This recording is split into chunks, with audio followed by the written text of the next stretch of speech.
people have the freedom to not be a part of a church. And they might argue, well, church attendance isn't going to get me into heaven. And I would say, well, that's probably true, right? I'm not here, checking people off the list when you come in. If you miss a Sunday, it's not going to be the end of the world, of course. But I would argue that freedom doesn't benefit other people. If you're concerned about your freedom to attend or not attend a church, you're not thinking about the rest of the body of believers. You're not thinking about how you can serve other people. Doesn't that just kind of make it all about you? I like going to church. I don't know about you guys. I do. When we go on vacation, we always talk about that. Let's go visit another church. I don't know if you've ever done that, but it's great. Being able to go kind of quasi-anonymously to another body of believers and be encouraged by them, and they in turn get encouraged by you, even though you don't, enter into a deep, friendships with them. But it's a beautiful thing to see how God works in different cities and different contexts. And sometimes you might end up at a church that might be a little weird. People might come here and go, a little weird. I don't know how they would come to that conclusion, but it's possible, right? So just because you have the freedom to do something doesn't mean it's beneficial to other people. That's why Paul is so keen on this particular topic.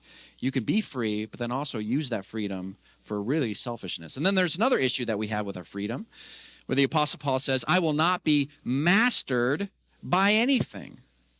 In other words, you are free to do what you want.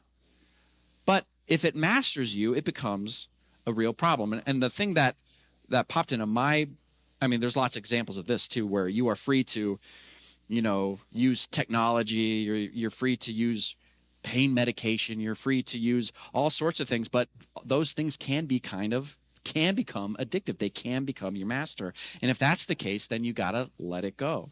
One of the things that I'm not going to pat myself on the back here, but one of the things I have not struggled with, but I have seen other people struggle, is something as simple as like video games. And I've seen where dads, husbands have been really addicted, and they've had to essentially clear their house of anything like that because they've lost jobs, they've struggled to have, they've had issues in their marriage because of their being mastered by something that they would otherwise be free to do. So some of us, we're going to be free to do things. Other of us, we're not going to be free to do things because we are in danger of being mastered by those things. So it's going to look different. We're all going to look a little different. We all have different struggles, different issues. But the key here is thinking about others. That's the key here that Paul wants us to come away with. Gordon Fee says this.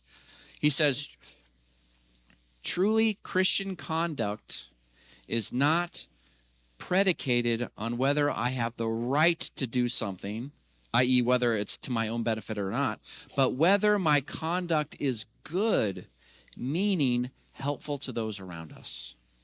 I think that's a good way to think about our Christian conduct.